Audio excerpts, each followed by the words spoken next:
Sa video po na ito, ituturo ko naman sa inyo kung paano makahanap ng lupa at kung saan yung tamang lugar para maibenta natin yung lupa.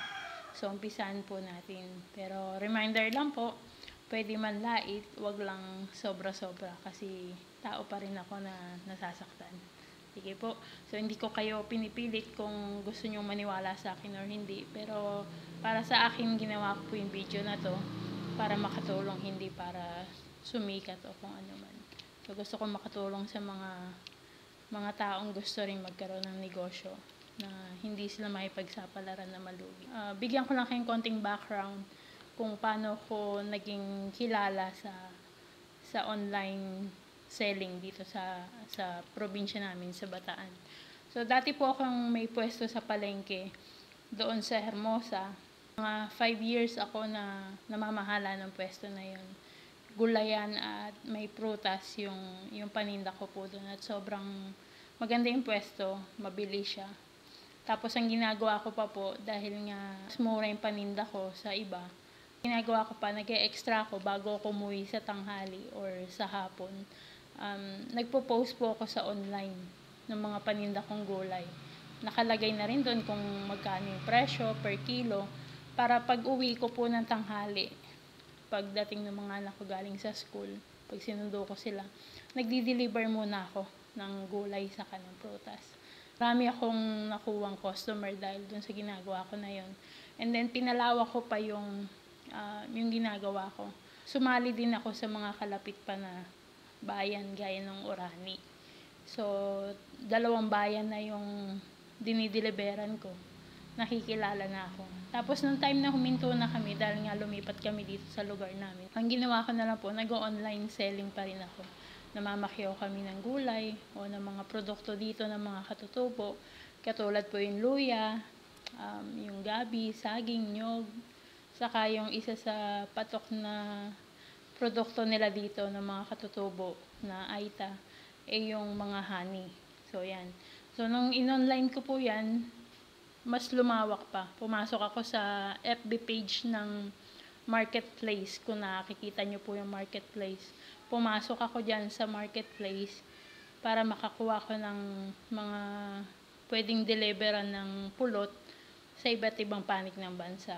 So, after nun, merong nagpabenta sa akin ng lupa niya.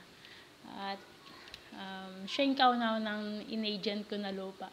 Pinost ko po yung yung lupa niya na nagkakahalaga lang ng parang 350,000. Nabenta ko siya kaagad, binigyan ako ng 2,500.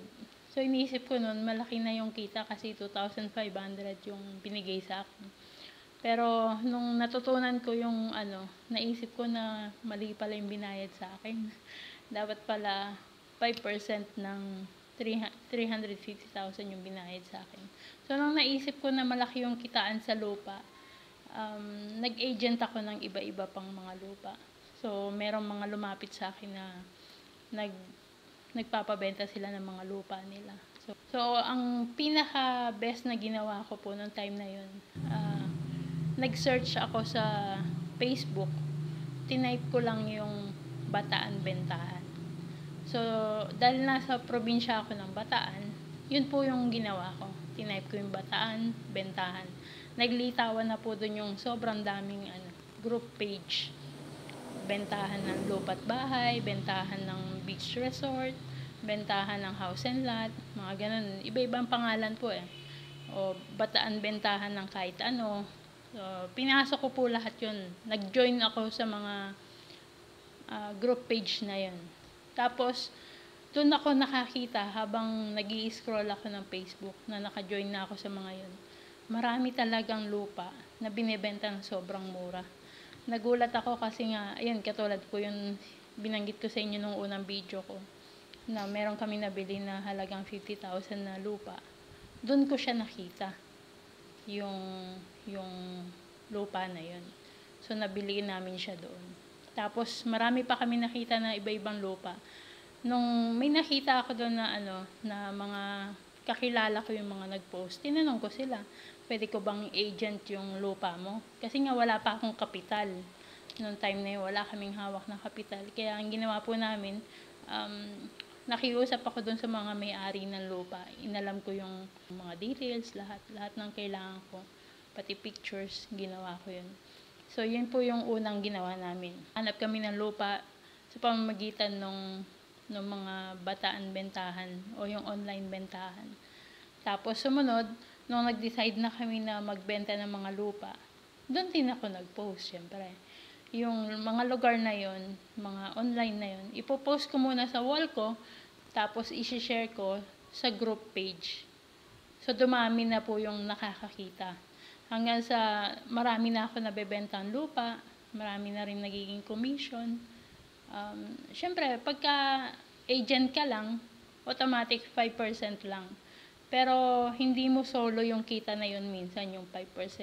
Halimbawa, nakabenta ka ng 1 million na lupa, 5% na is 50,000. Minsan, sa 50,000, naghahati kayo, 3 na agent or 2 kayong agent. So, maliit yung kita. Kaya doon namin napag-aralan na ano kaya kung tayo yung bumili ng lupa, tapos tayo na rin yung magbenta. Wala tayong babayarang agent kasi tayo mismo yung agent ng sarili natin lupa.